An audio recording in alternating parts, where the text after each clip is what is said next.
Okay, so 61800. Let me type that in because um, Sarah's working on it right now. So 61800. Thank you. It's supply. Okay, 61800 supplies. And you want all your supplies from the bookstore? Yes, we are getting our supplies from the bookstore. Try it. So half of the recording will be this week, half of the recording will be next week. But here we go. So let me share my screen and slideshow. And what you'll notice is that really it's 2 chapters in here. That's why I'm dividing it into 2 parts. So the physical and cognitive piece in middle and late childhood are 1 chapter, and then the socio-emotional piece is the next chapter, so chapter 10. So, but let's get started. So, as you may recall, we talked about there being various forms of growth in earlier lectures. If you go back to an earlier lecture, we talked about 2 growth spurts.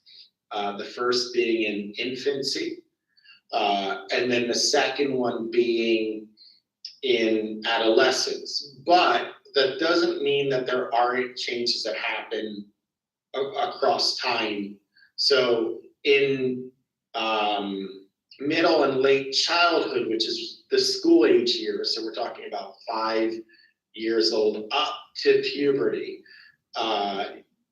kids are growing on average about 2 to 3 inches a year.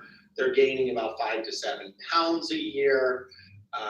They tend to become more muscular, stronger, and we'll start to notice that baby fat is diminishing. And one of the reasons why baby fat is diminishing is that the children become more active, and then when they go to school, that creates the opportunity for intramural sports and so forth. We also start to see the ossification of bones, so stronger bones.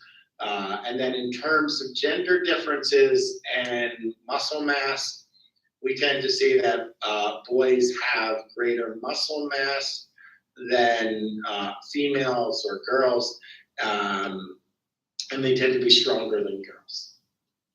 So in terms of the brain volume stabilizes. So by now, the brain's weight, which is roughly 2.5 pounds, is the same brain weight of a person who's an adult. We do see changes in the development of the brain and the structures of the brain, especially the prefrontal cortex.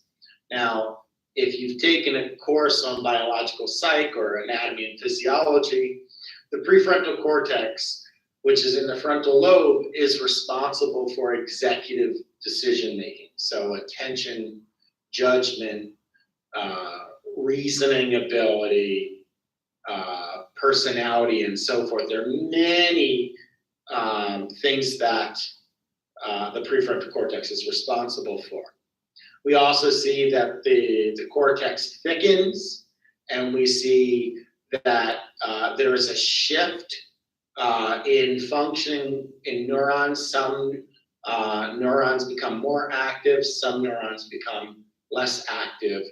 Now, at this point, you're going through a process of programmed cell death, which if you're a bio person, you may have heard this as apoptosis, which is the cell's death by design. And you're also seeing less activity across neurons because of something called synaptic pruning. Now, the word pruning is, you probably might have heard of this in botany, where people trim a tree or they prune a tree. So the same principle is happening with your neurons. And just think of your neurons as a bunch of branches in a tree. And then the branches that are being used stay, but if there are branches in the tree that aren't being used, they're pruned away, they're trimmed. So the same thing to be said with cells. neurons and neuronal communication, if it's not being used, it's pruned away. Now, that doesn't mean that all redundancy is gone. You will have multiple neurons going to different parts of the brain, but there are going to be ones that are rarely used, and when they're rarely used, they tend to be pruned away. How about motor development? Gross motor development, again, if you recall, gross motor development is movement of the whole body or large muscle groups. That tends to be smoother and more coordinated. We do see gender differences. Boys tend to outperform girls on gross motor tasks. And when we talk about this, the gross motor coordination becomes very remarkable. So I mentioned intramural sports. It's also not shocking that intramural sports occur in middle childhood, 5, 6, 7 years old, because your hand-eye coordination gets better, your agility gets better. There are so many aspects of gross motor skills that increase. We also see an increase in fine motor skills. Now, you may recall fine motor skills refers to movement of discrete parts of the body or smaller muscle groups. And one of the explanations for how this works is the increased myelination of the central nervous system. Now, myelination was the covering around a neuron. And the covering around the neuron serves three purposes, or myelin serves three purposes. It serves to speed up an impulse, which is relevant here. It serves as a protective covering, sort of like think of your neurons as electrical wires. If you didn't have myelin covering them and two neurons touched, they could create a spark and short circuit one another. So the myelin serves a protective function. And then third, it helps it regenerate. So, but nevertheless, when we talk about improved fine motor skills, it's likely due to the speed of the impulse being faster. And then in this case, we tend to see that girls tend to outperform boys on fine motor skills. Now, exercise. In the United States, there is an obesity epidemic. And part of the problem with obesity is that we are not as active as we used to. And I can't tell you how important exercise is in the development or growth of a child. So we used to play basketball and ride our bikes and whatnot. Now kids are more often playing video games. And instead of doing a layup, they play a video game and say, why play basketball when I can be LeBron James on 2K, NBA 2K? So there is a decrease in exercise and activity, and that results in obesity. We also see that there has been a shift in emphasis of physical education or PE programs. So the requirement for daily exercise dropped from 1969, where 80% of schools require daily exercise, to by roughly the year of 2000, only 20% of schools were requiring daily exercise. And you might ask, well, why do we not think that it's important for kids to exercise? The answer is no. I think there's a financial piece to this. And a financial piece is that schools have to prioritize funding for math, education, science, and so forth. So in order to be competitive, we tend to prioritize those, and then we devalue things like exercise and the arts, and that becomes a problem. So another thing we see is that television and and screen time is linked to low activity. So the more time spent on your phone or on your tablet or on your computer or on your television, the less time you're spending in actual physical activity. And again, I just turned 40 this year, and so I make the joke of, in my day, like when I was younger, we didn't have as many options for television. Cable was not hundreds of channels. If you had cable, it was a couple dozen channels. If you didn't have cable, then you had the rabbit ears, the metal antennas, and you tried to capture maybe 4 or 5 channels. But because of that, and because the options were fewer, if you didn't like what was on, you did other things. Today, there isn't a moment in the day that you can't find something you want to watch on television. On demand has increased. Companies like Netflix and Hulu and all of Amazon Prime, Amazon Video, these kind of companies have come in and made it so convenient to sit and watch television all day. Well, what does that do? That increases the rates of obesity in America. Big problem. In fact, the United States is #1. And not #1 in math and science and education, but #1 in obesity. Of all the industrialized nations, the United States is the most obese nation. So I want you to think about, well, what do you want to be #1? Do you want to be #1 with health challenges, or do you want to be #1 for other things that are more meaningful? So part of the issue is in the home. Part of the issue is in the school. So if we were to decrease the amount of screen time in the home and increase the requirement for physical education in the schools, that would go a long way in reducing our obesity rates. So, and again, here's just the drop off of by decade of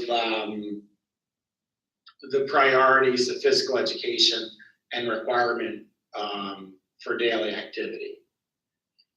So in terms of health in general, all things considered, your middle and late childhood tends to be a time of prime health, excellent health. Typically, most people are healthy. Now, what are some factors that drive illness? Well, the #1 cause of death in middle and late childhood is automobile accidents. Now, we've seen automobile accidents being a #1 cause of death earlier as well. The second leading cause of death in children between 5 and 14 is cancer or leukemia. And then obviously, due to our changes in diet and due to our changes in activity, we tend to already demonstrate some risk factors for heart disease or cardiovascular disease. Here's just a graphic to give you an idea of the various illnesses and the type of illnesses that children in middle childhood face. You'll notice, as we said on a previous slide, that leukemia is the leading factor here. Again, it's not the leading cause of death. Car accidents usually linked to seatbelt usage or lack of following the rules of the road are the leading cause of death. But behind that, when we talk about illnesses and whatnot, leukemia is the leading cause of death in terms of cancer. Now, I talked to you about obesity, and I said America is #1. And we're number one in obesity in the developed world. So what are some of the things we know about obesity? The first thing we know is that past behavior is predictive of future behavior. So the idea of being overweight or obese as a child makes you more likely to be overweight or obese as an adult. And I want you to think about this, not that it's just purely genetically loaded, and there are metabolic conditions that play a role, but aside from the genetics and metabolic factors, there are patterns of behavior that are ingrained in the child. And most children in the United States do not plan their own meals. What do they eat? They eat what their parents or guardians serve them. How much do they eat? They eat the amount that their parent and guardian allow them to eat.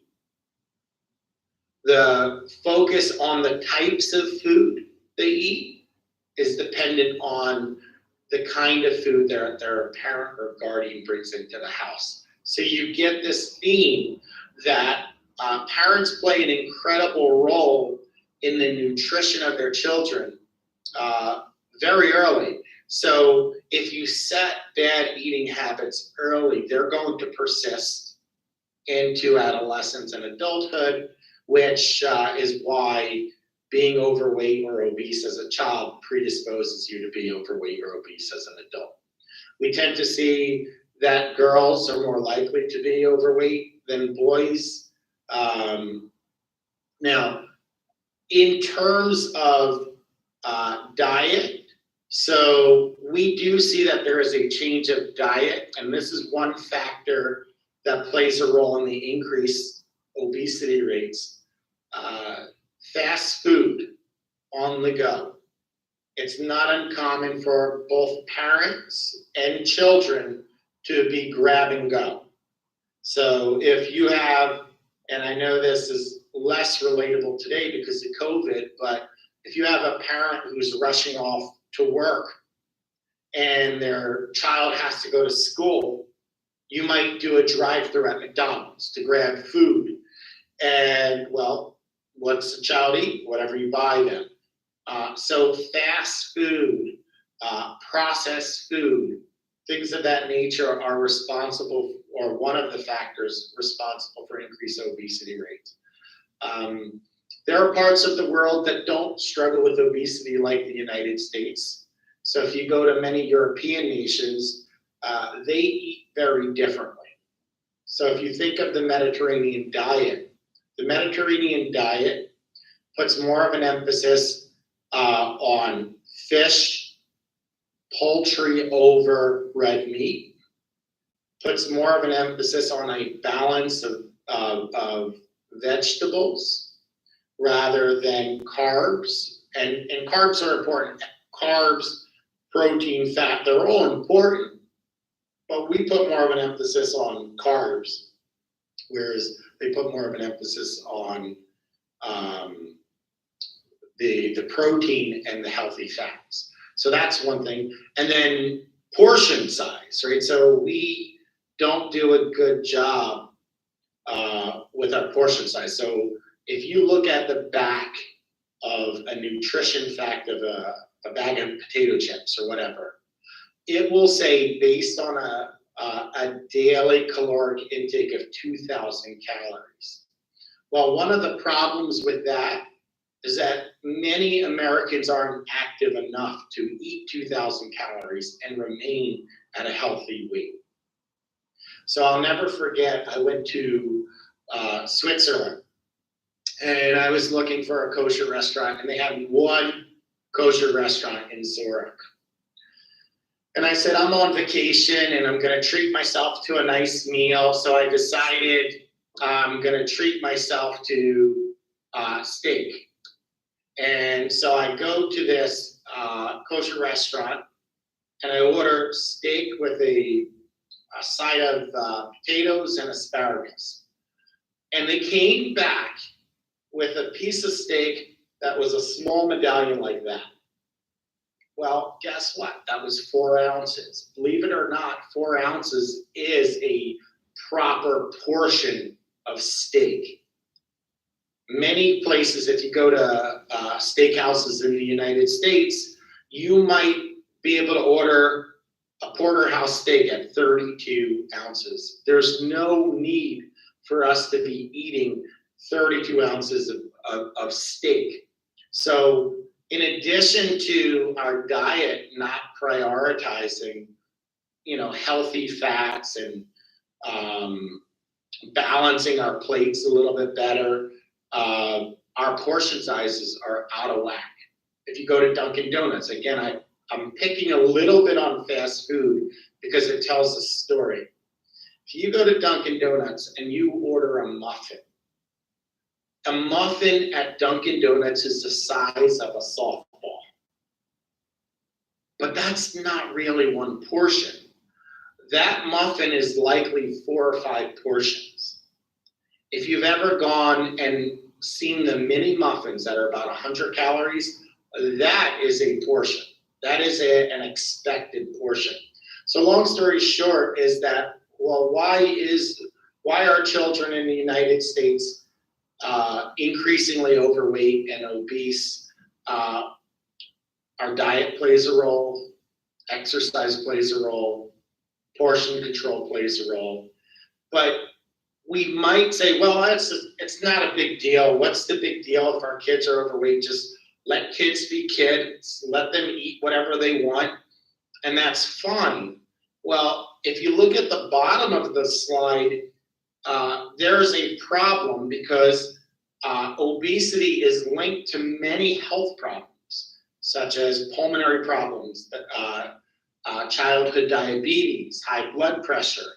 And it's also linked to psychological distress, low self-esteem, depression, bullying, exclusion from one's peer group, and ultimately it's linked to increased suicide attempts. So you would think, let the kids be kids, let them eat what they want, they'll straighten it out. But obesity is an epidemic. It is a problem, and we need to think of how we're going to play a role in changing this. So one thing that I do in my house is that in the refrigerator, I will always have pre-cut fruit and vegetables. And I have 2 teenagers. I have a 16-year-old and a 14-year-old, and they're always hungry. So this is because they're going through growth spurt of puberty. I'm hungry. What's there to eat? Well, in our Tupperware, we have baby carrots, or we have chopped up celery, or we have washed grapes, things that are not just grabbing in the cupboard a bag of potato chips. Does that mean that they never get potato chips or things like that? No, of course, kids are going to be kids, and it's okay to have everything in moderation.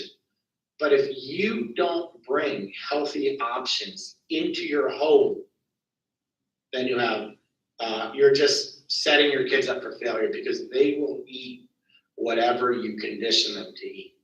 Kids will like vegetables if you serve them vegetables. We have a natural palate for sweet food, but that doesn't mean that vegetables are off. Just put them on the plate, offer them. All right. Now, we also have some cognitive factors. Now, I apologize for the slide. This slide is, I recycled a slide from another class. Now, we don't use the word mental retardation anymore. Since the DSM-5, it shifted to intellectual disability. So if you are having the notes out, cross that out and use the term intellectual disability. But we do see that about 1 in 20 kids struggle with learning disabilities, right? So in terms of when you go to school, you're going to see that. You're going to see increases in attention deficit disorder, attention deficit hyperactivity disorder. You're going to see speech and language impairments. You're going to see emotional disturbances. Now, what's interesting is that the rates of emotional disturbances in childhood is relatively low at about 1% at this point, right? It increases with age, and at adolescence it spikes a bit, and then it goes up even a little more as you go across the lifespan. But children start off fairly emotionally healthy and resilient. But why is it that I'm talking about this? Because in middle childhood, kids go into the classroom, and now we have to sit with our peers, and now we have that social comparison. We have activities that need to be done. We have to wait our turn. We have to articulate things of that nature. All of these factors become more detectable when you're in a classroom, right? If you're at your home, and just at your home, you may not detect things like this. Good nights give unbeatable protection against bedwetting. Awesome days start with good nights. Now, so we talk about learning disability. What is a learning disability? A learning disability requires several factors. One is you have to have low IQ. Now, the average intelligence is 100. So you have to have deficits in IQ. You have to have significant impairment in some school-related issues such as math, reading, writing, comprehension, things of that nature. And then in order to have a learning disability, you have to rule out other things that could be driving this performance in the classroom. So you have to rule out emotional disturbance. You have to rule out second language background. Now, it's interesting that English language learners, they tend to show language deficits because they were picking up two languages at the same time. So it's not uncommon. And eventually, if children learn language early, they will pick it up and they will master and develop the level of fluency as a native English speaker. But early in childhood and middle childhood, they're trying to pick up two languages at the same time, which could result in some language impairment. Sensory issues, neurological issues, all of these things have to be ruled out in order for you to say a person has a learning disability. Now, when it comes to learning disabilities, it's more common in boys than girls. If you take my course on abnormal psychology or psychopathology, you'll discover a pattern that disorders that tend to be cognitively related, in general, there are higher rates of males who have the disorder than females. So things like ADHD, things like autism spectrum disorders, things like learning disabilities are more common in males. And then what's the most common form of a learning disability? It tends to be dyslexia. So what causes learning disabilities? Well, the answer is that's a trap question. There are several dozen explanations for each disorder. So there's never one factor that causes a psychological disorder. It's a combination of factors, and any number of factors could play. So certain disorders tend to run in families, so genetics may play a role. Things like dyslexia runs in families. Environmental factors. When we talk about environmental factors, we must recognize that some children are not living with the same level of enrichment in their environment as others. And an enriched learning environment helps you acquire new skills. Deprivation in an environment puts you at risk of potential learning disabilities. And then we talk about brain function. Multiple brain regions are oftentimes linked to disabilities. So how do we handle it? Well, early intervention is crucial. So now I know that we're talking in this lecture of kids that are in middle childhood to puberty, right? So we're talking about from the age of roughly 5 on. But I do want to talk about early intervention. If you think that there's a problem and you detect it early, get treatment early, because you can have services in the home, you could have services at a clinic, and they do intensive instruction. And I'll share a personal story. My son is on the autism spectrum, and at 18 months he was purely nonverbal, and his life could have been very different without early intervention. But what did we do? We had him tested, and then after the evaluation, he wound up getting 25 hours a week, starting at 18 months of age to the present. He still receives services.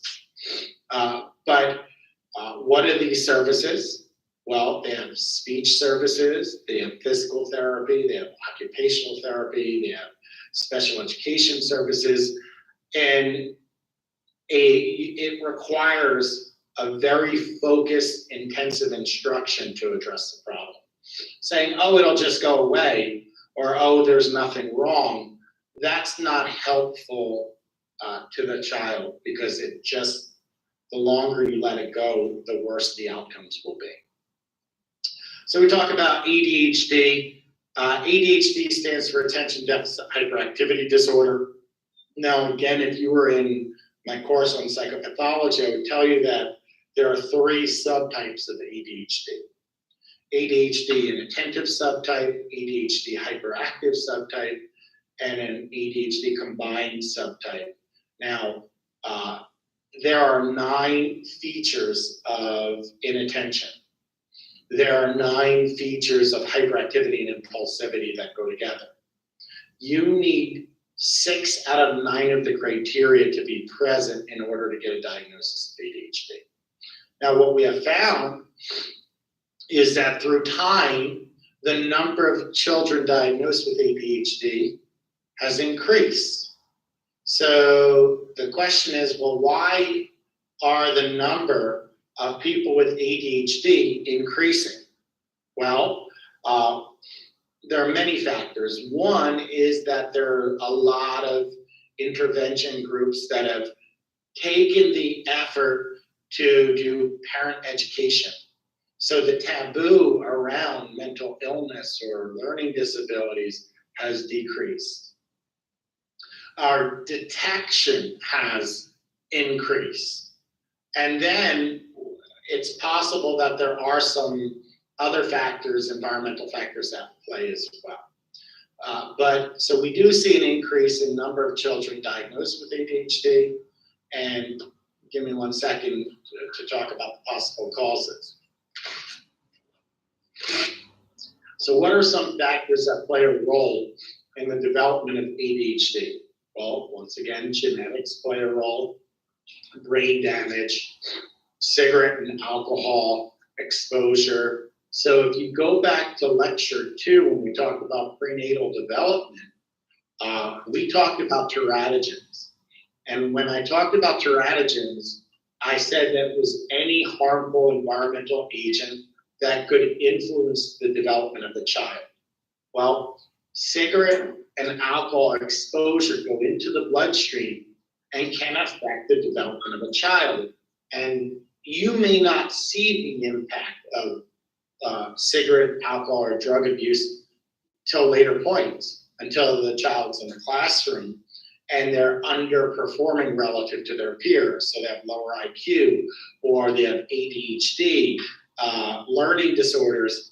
It's interesting, right? Because people who drink alcohol or smoke cigarettes are like, there's nothing wrong, but it could affect the cognitive performance of your child. We also see that the cerebral cortex and the thickening that is supposed to occur, it happens later for individuals with ADHD, so that's a possible cause. So if we were to look at learning disabilities in the prefrontal cortex and the effect of learning disabilities, you'll see areas that play in the brain, and in the blue are areas that are greater than 2-year delay, and then in the pink are 0 to 2-year delay. Now, how do we treat ADHD? Well, there are different ways to treat ADHD. I am a clinical psychologist by training. So the first suggestion that I would give is some cognitive behavioral therapy, some behavioral intervention, and contingencies. That would be the first approach. Now, but there are medications on the market to treat ADHD, things like Adderall or Ritalin or Strattera. They tend to be helpful. Now, it is problematic, and you'll see at the bottom of the slide, many people think that we over-medicate our kids. And to some degree, that's true. I'm not saying that we shouldn't medicate our children as necessary, but as a psychologist, I believe the first line of treatment is behavior management, cognitive behavioral therapy, contingency planning. That tends to work. Because if you can teach how to regulate the behavior without medication, then you never need to go on. Now, we do see that people combine behavioral interventions with medication, and in the early stages, that tends to have positive effects. Another thing we see, and I'm not really sure why this is, but we tend to see exercise can reduce ADHD symptoms. All right, so now let's talk about education law. So when we work with individuals with learning disabilities, the law, starting in 1975, and there are other laws that have been passed since, the most famous one is the Americans with Disabilities Act of 1991. That law protects both physical and psychological disabilities. But let's talk about education law. So in 1975, there was a law passed requiring public school to treat individuals with disabilities. You couldn't just cast them aside or put them in a group home or things that have been done in the past. So what does the law require? The law requires something called an IEP, an individualized education plan. Now, it's not enough to have the curriculum that is set out by the teacher for the regular education program. An IEP would say, hey, this child has a learning disability. In what way is this child disadvantaged relative to his, her, or their peer? And what they do is they have a unique tailored plan to the needs of that child. That's an IEP. So there are accommodations to make sure that a child with a disability can profit from the educational experiences same as their peers, and it may require you to tailor the education to them. Another requirement is that you consider the least restrictive environment. And when we talk about regular education or special education, there is a process. So let's talk about special education. You might have a child that is in a 6-to-1 to 2 classroom. That is 6 children, 1 teacher, 2 paras. You might have an 8-to-1 to 1, which is 8 children to 1 teacher and so forth. You might have a 12-to-1 to 1, which is 12 students to 1 teacher. Now, and I'm going to continue with it, but how do we determine if a child is in a classroom of 6, 8, or 12 in special education? Well, it depends on their level of disability. And we assess them regularly to determine, well, what is the least restrictive environment that they could benefit from. And then we talk about inclusion, which is the need to take individuals with disabilities who are experiencing special education needs and put them into a regular classroom so that they can benefit from the modeling and socialization of their peers. So you'll notice I stopped at a 12-to-1, but there is something called CTT, collaborative team teaching. And what is CTT? This is where you have 2 teachers in the classroom. One teacher teaching the regular lesson plan and another special education teacher in the same class modifying the curriculum for the unique needs of a child with disabilities. But that's a form of integration, right? Where you have the children of special needs in the classroom with their peers. And then you also have mainstream, where they're no longer on the track of special needs or CTT. But the law requires you to assess the child and make sure you're addressing their unique needs, make sure that you're in the least restrictive environment, and make sure that you're as inclusive as possible so that the child can have the most optimal educational experience. So that's one piece. Now I'm going to shift gears to Piaget. We talked about Piaget, we talked about the sensory motor stage already, we talked about the pre-operational stage.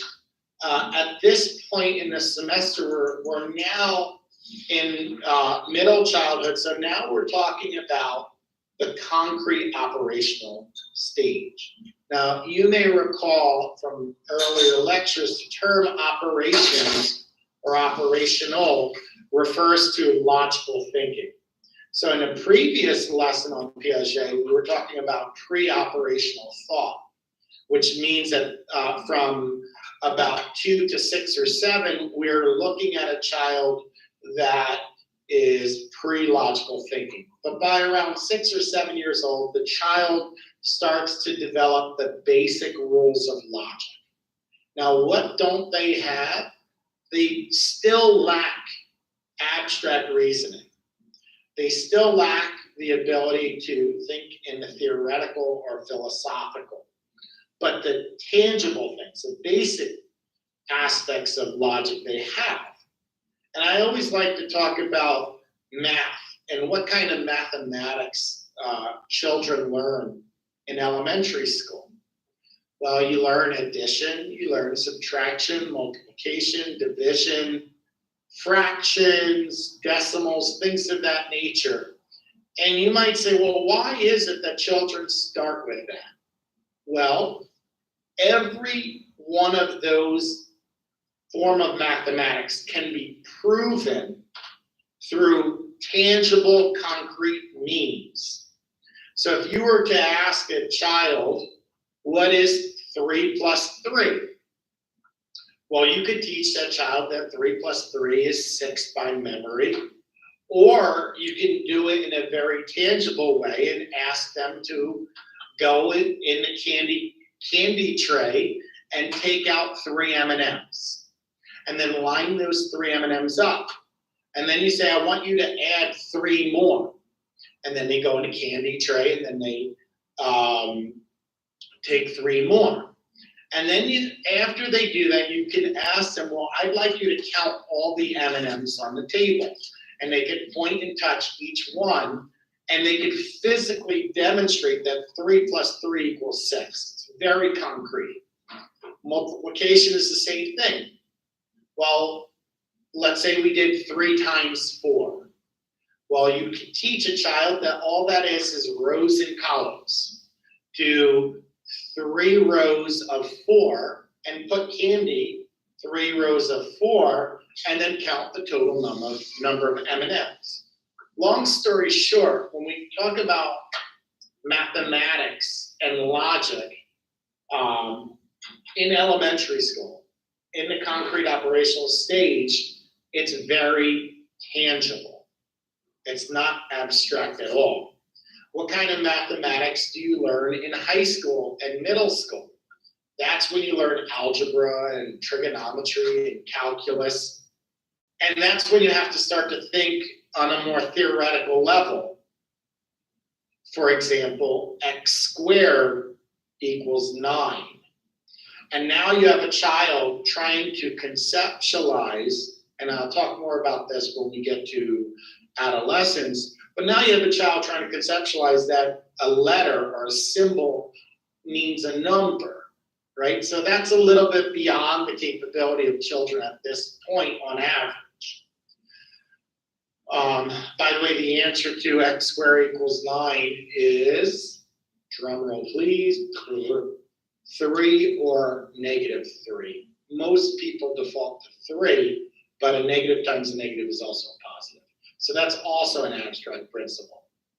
All right, so we talked about cognitive reasoning, and they can think basic rules of logic. They have the ability to classify things into different categories, and they have the ability to understand interrelationships between objects. Seriation, they can rank order things in a quantitative way, and then they can understand transitivity, which is the ability to combine things and understand conclusions. So when we talk about disabilities, I mentioned this, right?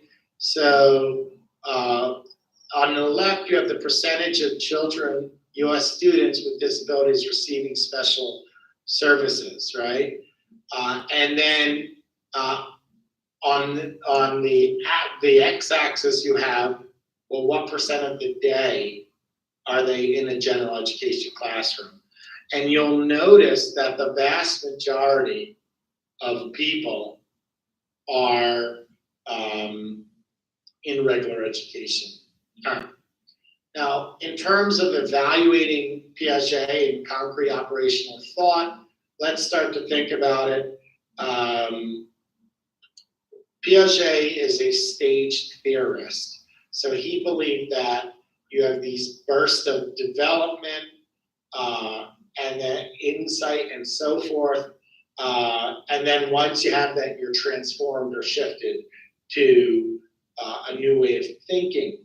And one of the things we see is that this isn't always the case. We tend to see the shift in concrete operational thought to abstract reasoning abilities is a gradual process where some abilities appear at different points than others. And what educational psychologists and sociologists have found is that the environment tends to play a role more than just your internal thinking.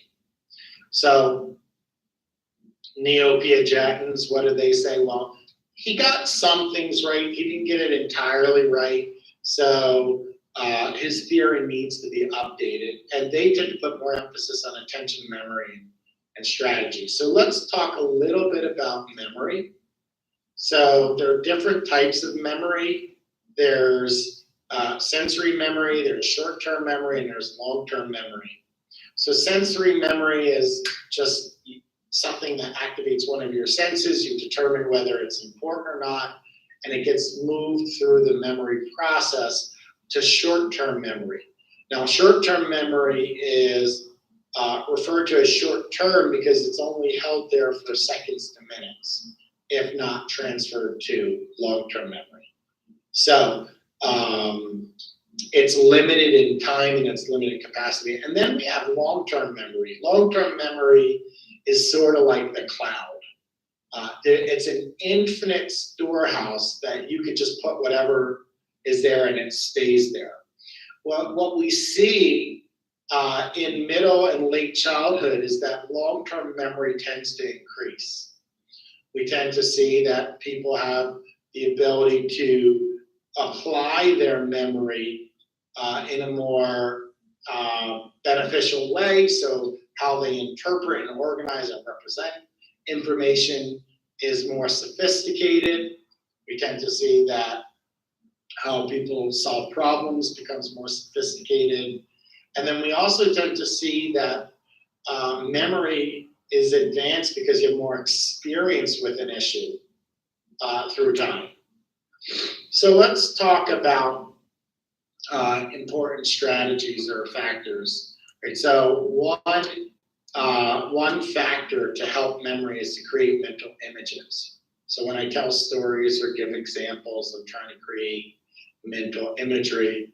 And the second factor is to elaborate, or elaboration processes, which is going beyond the information, adding detail.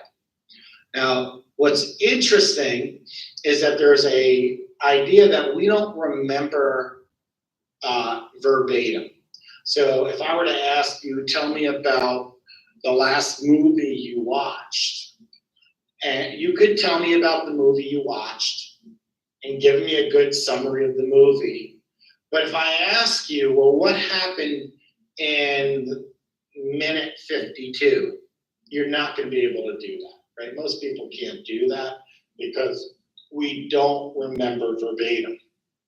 Some details we remember more verbatim than others, but the vast majority of memory is based on just memory. So you just remember the general idea. Same thing if you read a book, you're not going to typically remember, unless you have a photographic memory, what was on what page. You're going to remember the storyline, the plot, or whatnot. So as you get older, you tend to rely heavily on just memory, and then you remember verbatim less and less. Yeah. All right. So what about thinking? Well, critical thinking is incredible. It's so important for creativity. So we talk about critical thinking, the ability to think reflectively and productively, evaluate evidence, think in a meaningful way. One of the problems we see, though, is very few schools teach critical thinking skills. They really don't. They teach memorization and parroting back material. But getting people to reflect and analyze and evaluate, we don't do enough of that in our schools. We also don't foster creative thinking, which is to solve problems in unique ways as good as we should. So when it comes to creative thinking, there are two parts, convergent and divergent thinking. So when we talk about convergent thinking, that is sort of like everybody comes together and comes to one correct answer. That is fine, and many people, I think convergent thinking is useful, but creativity comes from the ability to both appreciate the general principles that everyone agrees upon, but also see the nuance. And divergent thinking requires you to be able to think about things in a new way. And think of some of the greatest innovators of our time and how they became who they are, right? So when we think of Steve Jobs from Apple, Bill Gates from Microsoft, or Albert Einstein or Walt Disney, what they did, or Starbucks, right? So the Schultz from Starbucks, what they did was they took the principles that everyone thought and they saw something that was missing. And they were able to develop the nuance in a way that was meaningful. So I'll take one example with Steve Jobs. Most people don't know Steve Jobs' life. So when you think of Steve Jobs, how many of you actually knew that he was a college dropout? Now, interesting to note, he was adopted, and one commitment that his biological parents made before giving him over for adoption was that they wanted the adoptive parents to have Steve go to college. And so the adoptive parents agreed that he would go to college. And while he was in college, he was bored out of his mind. and he spent most of his time either getting high or hanging out. And then he dropped out of college. But that's not the end of the story. He dropped out of college, but didn't leave the college setting. Instead of taking academic coursework towards a degree, he started to take courses that were interesting to him. So he took a course on calligraphy, which is the fancy writing with the quill pens and whatnot. And what did he do? He took that understanding of calligraphy, and when the Apple computer came out, he was the first to introduce some of the more fancy or sophisticated scripts. And you're like, oh, that isn't a big deal, but it is a big deal. He said, well, here's what's out there with Microsoft, here's what's out there with the Word package, and I feel like we're missing scripts, we're missing graphics. His graphics was well beyond his competitors, and what did he do? He was able to see a gap in that which everyone else did, and he went in another direction. So that's divergent thinking. So how do we foster creativity? Well, there are many ways we can foster creativity. Increase and encourage brainstorming. Brainstorming is a great activity. When I work with the psychological organization that I am, I'm part of the New York State Psychological Association. It's not uncommon for us to do brainstorming activities, whether it's on a Microsoft Word file or whether it's one of those paper marker things where you write everything on the board. And no idea, one of the rules with brainstorming is no idea is more important than the other initially. So any idea that comes to mind, just put it on the board. And then you could start working on it. Provide environments that stimulate creativity, right? So a lot of experiential learning is useful. And obviously you're not going to do this in a classroom, but an example of an environment that stimulates creativity are the escape rooms where you have to solve puzzles. Don't over control the students, give them a little bit of freedom. And I know that the Montessori system is radical in their approach to this, but don't over control students. Encourage internal motivation. Now, what do I mean by this? Oftentimes we teach and we incentivize towards a grade. We say, well, if you do this, you're gonna get this. So that's an external motivation. I wanna get a reward, I wanna get a grade, whatever it might be. Increasing and encouraging internal motivation is getting the child to develop their own passion and love and wanting to do something without a reward. Build their confidence. Don't give rewards right away. Delay gratification so that they can work on things. And it's okay. Teach people to take intellectual risks. I always say failure is a good thing. Failure is not really failure. It's merely practice for success. You have to be willing to fail, right? Because those great thinkers that we talk about, they failed repeatedly. For example, and when you think of Walt Disney and the Disney World that you don't know the idea that he could not get a bank loan. He went to over 100 different banks before someone would take a flyer on him. Or same thing with Starbucks. You had over 200 banks deny him. What if they quit? What if they didn't take the risk? Or what if they didn't believe in themselves? There might not be a Walt Disney. There might not be a Starbucks. And another quote from Thomas Edison, they asked him, I guess, when he developed the light bulb, and I know there's a debate whether he was actually the first person. But when he developed it, and he interviewed him, he said, I think the phrase is something, I found 1,000 ways not to make a light bulb. Rather than saying I failed 1,000 times, he said I found 1,000 ways not to make a light bulb.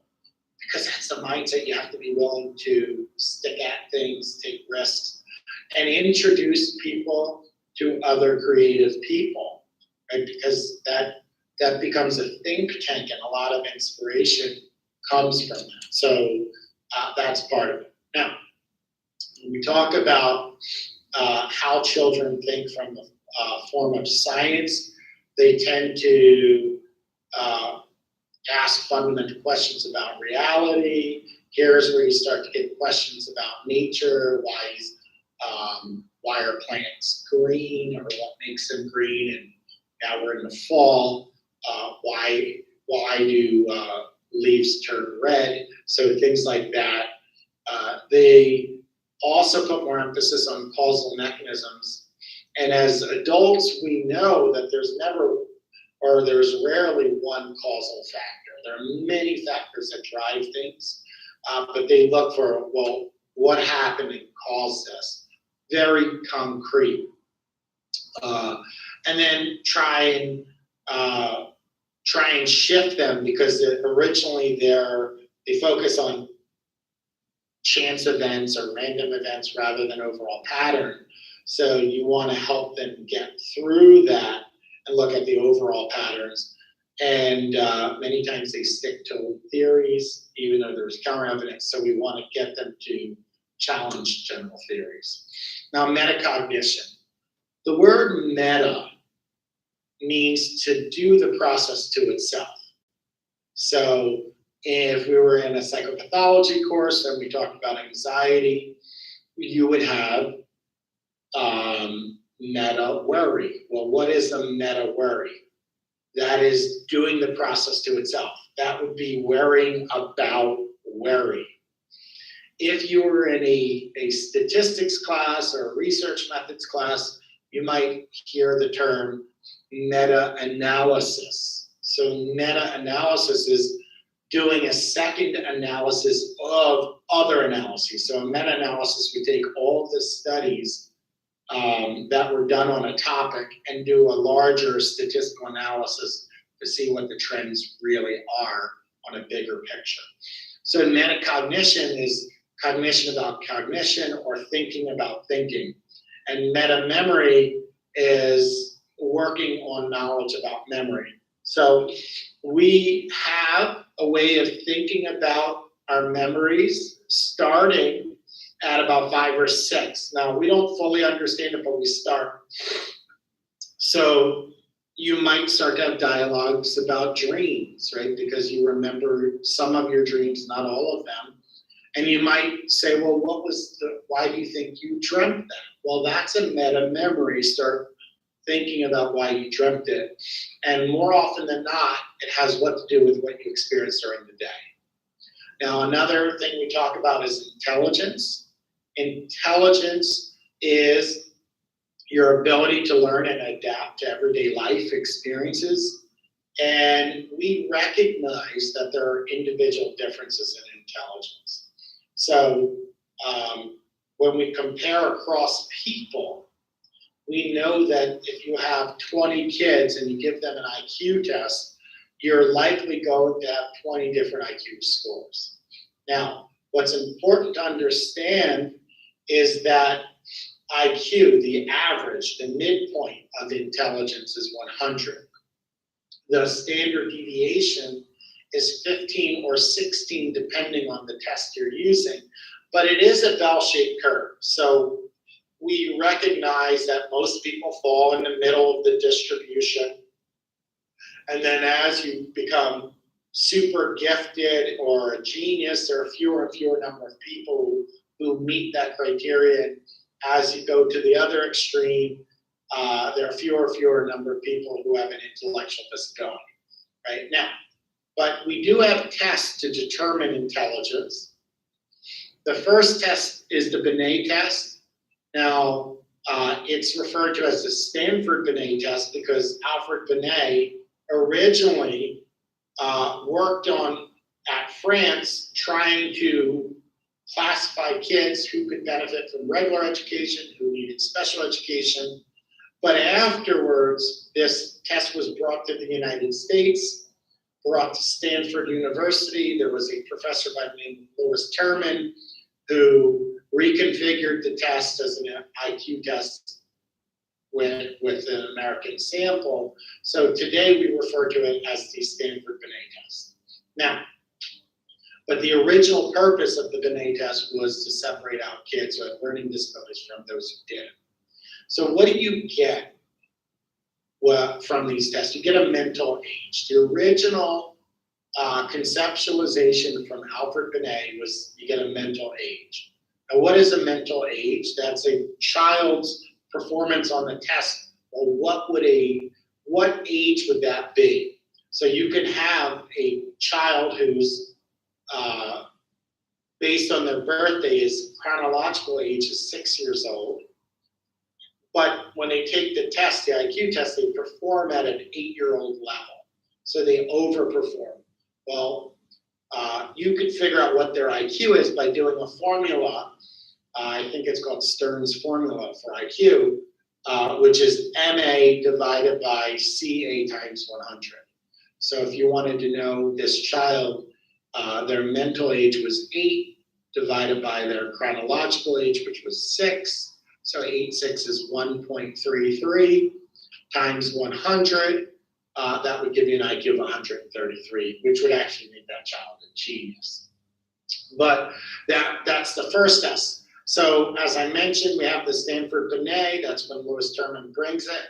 And the Stanford Binet for a long time was considered the gold standard IQ test.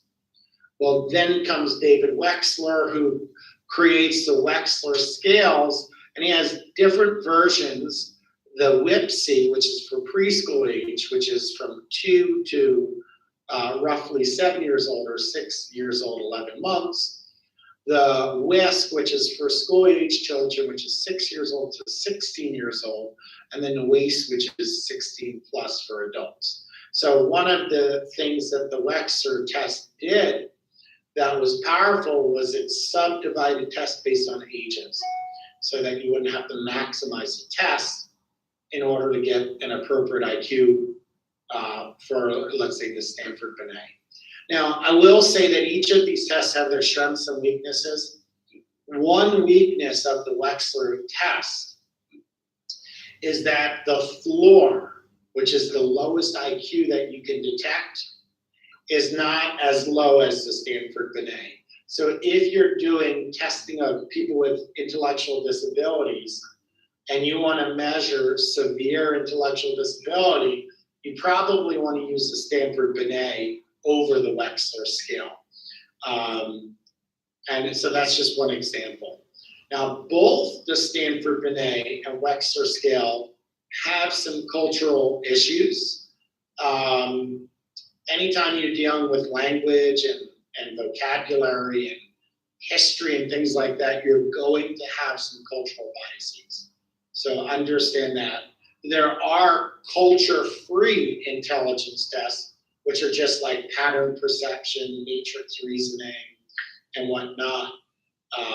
But most IQ tests have some cultural biases.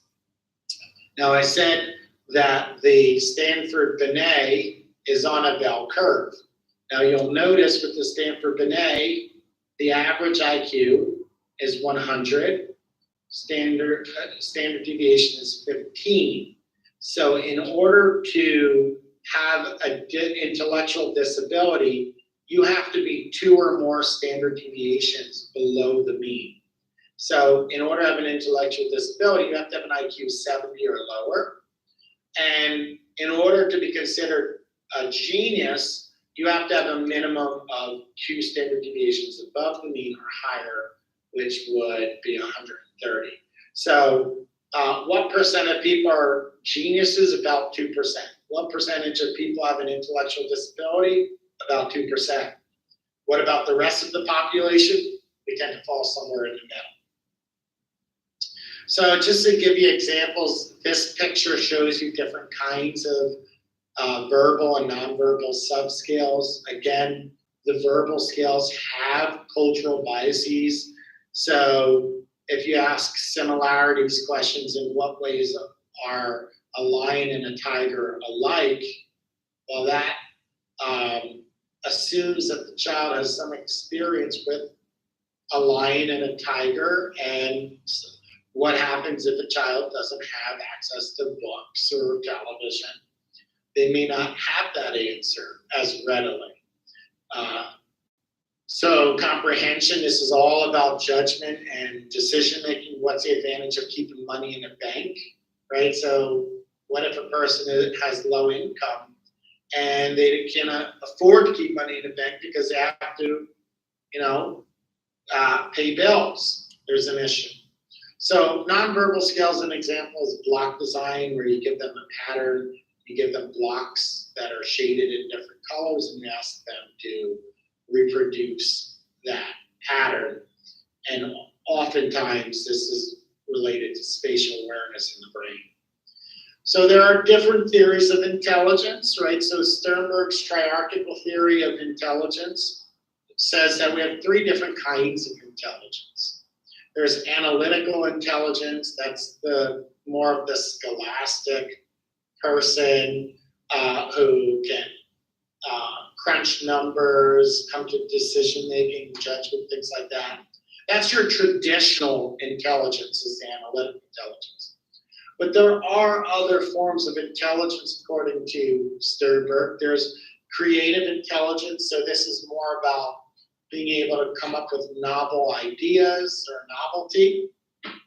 And then practical intelligence, this is what people might refer to as street smarts, being able to put their intelligence to practice. Now, I joke when I talk about this. My sister's a police officer and I'm a professor. I rely heavily on analytical intelligence. My sister relies heavily on practical intelligence. And I joke that if we were put in a forest, who's the first one to die? Me, probably, because I don't have the same level of practical intelligence that she does, and she requires to do her job as a law enforcement officer. We also have Gardner's theory of intelligence. Again, Gardner believed in the theory of multiple intelligence. He started out with 7 principles, then moved to 8 frames of mind, and he actually proposed a 9th one, which one of his students developed further, but he leaves it at 8. So let's talk about those 8. So verbal intelligence, and by the way, he says we all have all 8 of these, just at greater or lesser degrees. So verbal intelligence is your ability to think in words and use language.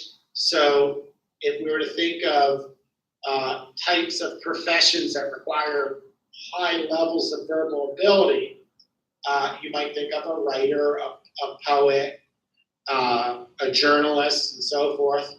Mathematical intelligence, this is mathematical operations, so you might think of an accountant, an engineer, whatnot. Spatial awareness might be a physicist. Bodily kinesthetic. So if you look at those first 2 to 3, those, most of you would say, well, they sound like the kind of things that you would see on a traditional intelligence test. But Howard Gardner was interested in the kinds of abilities that were ignored by traditional intelligence tests. So he tried to go in a different direction and talk about other forms of intelligence or abilities. So bodily kinesthetic would be a form of intelligence that requires you to move your body through space with agility or finesse. So sports athletes, dancers would show high bodily kinesthetic intelligence.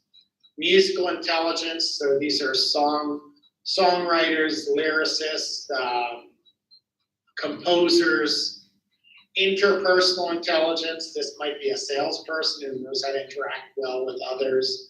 Intrapersonal is knowing oneself, so that might be a psychologist. And I know some books put psychologists in interpersonal because you work with other people, but I argue that the intrapersonal piece, you have to know yourself to be able to help other people. And then naturalistic are the biological sciences like biochem, physics, geology, and so forth. Now, I said he proposed a ninth, which was spiritual intelligence. Ultimately, he doesn't add it to his theory, but one of his students, David King, does develop this theory a little bit further and comes up with a test for spiritual intelligence. Now, there are a lot of controversies when we talk about intelligence, nature versus nurture.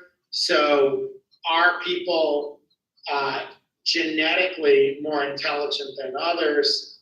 And how much does heredity play versus environment?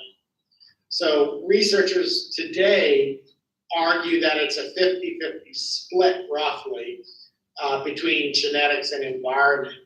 But I want you to think about how the eugenics movement, right, who believe that people could not transcend certain abilities, and how we should sterilize people who have lower IQ, might have been forms of racism, classism, might have been forms of ableism, and so forth.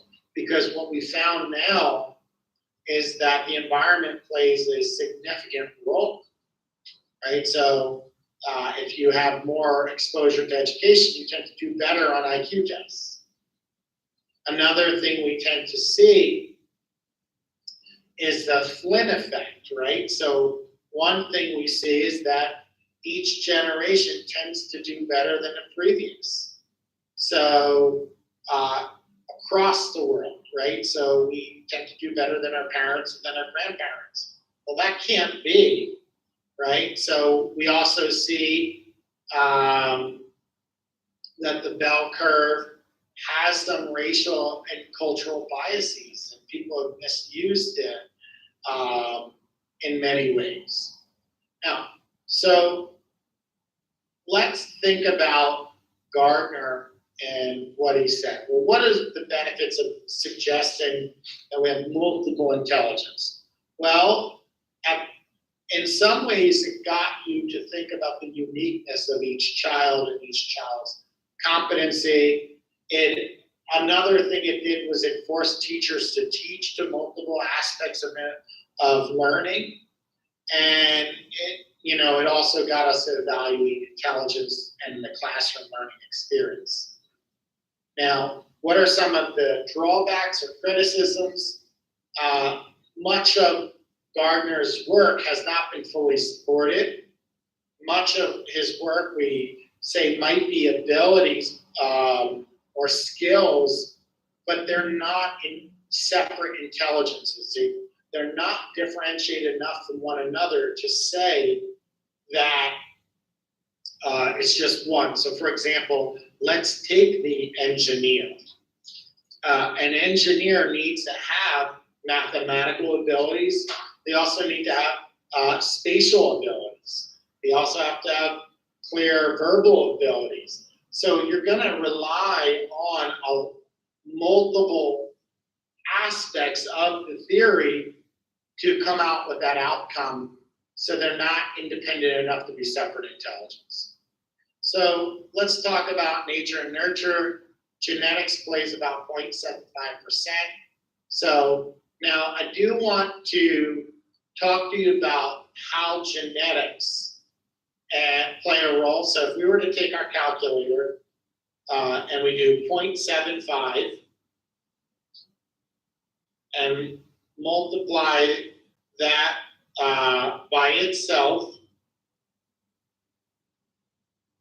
what we would see is roughly about 56%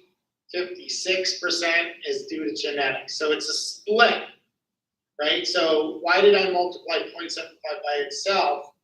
is because explained variance is the correlation squared. So 0.75 times 0.75 gets us to 0.56.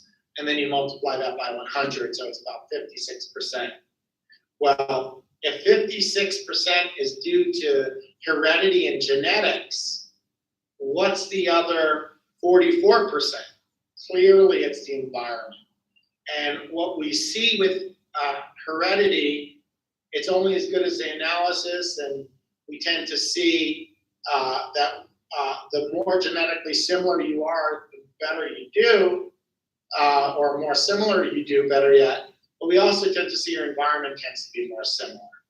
So let's look at similarity or correlation between identical twins and fraternal twins. So interesting to note, identical twins have higher similarity in IQ than fraternal twins. Well, one explanation is there's a drop-off in genetic similarity. But there are also environmental factors, right, like we talked about, the Flynn effect and, you know, the role of schooling and communication with parents. Now, one big problem is that lower income communities tend to not have the same schooling experience, which predisposes them to perform lower, more poorly on IQ tests. So here's an example of the average IQ and the shift from the 1932 to 1997. And if we were to do that, let's look at the teal, right? The bell curve is shifted to the right. That's talking about the Flynn effect. But based on that principle, more people today would be considered intellectually superior than in 1932. Also see ethnic differences. So African American children tend to perform 10 to 15% IQ points lower than white children. Now, what can we attribute that to? Well, it's not that African American children are inherently less intelligent. What we tend to see historically is that African American individuals in society have a different schooling experience. And I want to talk pre-integration. There was a term, separate but equal, but it really wasn't separate but equal. Robert's board demonstrated that. But if you were to look at schooling in the South pre-integration, there might be one teacher in a school for African American school children for the whole school. I'm talking about 400 or 500 school children. In the white schools or the Caucasian schools, it was roughly what it is now. Let's look at the books. In the white schools, you might have had the state-of-art books, latest revisions, and then the older editions, the outdated information was given to African American children.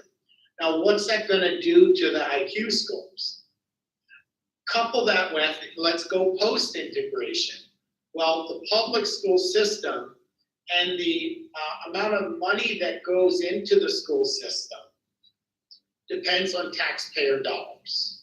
And what we tend to see is that there is a wealth gap between Black communities and white communities, which, again, from a taxation point of view, means that fewer tax dollars are going into ethnic minority schools, which, again, even today predisposes minorities to perform lower on IQ tests. Well, what can you do? Try and create a culture fair or a culture free test, which are trying to eliminate or reduce cultural biases. That's one thing you could do. So here's an example of a nonverbal test item, which we tend to not see as many differences between Black children and white children. So if you were to look at this, you might ask, well, which of the following number patterns fills that empty space? You will see, because this doesn't rely on vocabulary, as much. Most children will get it right and pick number 2. So when we talk about intelligence tests, we talked about extreme intelligence, intellectual disability. Again, I apologize that I used the old term of mental retardation. It's a lack of updating on my slides. So that's one extreme, and then gifted is on the other extreme of above 130. But be careful, avoid stereotyping. Understand that IQ is just a number. It doesn't fully demonstrate competency. And try not to use just overall IQ scores in isolation. So we talked about giftedness or genius, 130 or above. We tend to see kids are precocious. They tend to beat to their own drum. They tend to want to master things. These are traits we tend to see. Now, let's see how much. Okay, so I have about 3 more slides. I can do this and then we'll stop. So let's talk about language development. We tend to continue this rapid burst of language development. I mentioned by about the age of 6, children have about 10,000 words on average, but by the age of 11, they have about 40,000 words in their vocabulary on one end, and some have even more than that. So there's this rapid development of vocabulary and grammar. We also think about language and what it might mean. So, well, why do we use the words we do? That's meta-linguistic activity. Now, in terms of reading, reading plays an important role in developing vocabulary. People tend to learn to read at this point. So how do we teach reading? We can use a phonics approach or a whole language approach. So trying to, a whole language approach would be reading instruction that includes the natural learning ability, ask them to read the sentence and use the context of the sentence to understand what the word means, things like that. Whereas a phonics approach is to use the symbols and sounds as they sound it out. Now, I mentioned bilingualism. Bilingualism is the acquisition of a second language. The earlier you are in the process, the more fluent you're going to be. So we tend to see when learning a second language, if you learn it from birth to 6, you're going to have greater mastery than beyond that. But from 6 to about 11, 12, you still can gain mastery in a meaningful way. And then people who learn a second language as adults tend to have more errors in grammar and whatnot. So what we also know is that bilingualism is fairly commonplace in other parts of the world, not as much in the United States. There is a joke that is said, what do you call a person who knows 3 languages? Trilingual, right? What do you call a person who knows 2 languages? Bilingual. What do you call a person who only knows 1 language? American, right? So the idea, this English-centric bias that we have in the United States, many parts of the world, people know multiple languages because the borders are so close that you might need multiple languages to navigate the environment. So learning a second language has many benefits. So if you look at bilingual children, they tend to perform better than monolingual children in many different ways. I'm not going to read off of that, but that's that. So let's press pause here. So I'm going to stop my share. And next week, I'm going to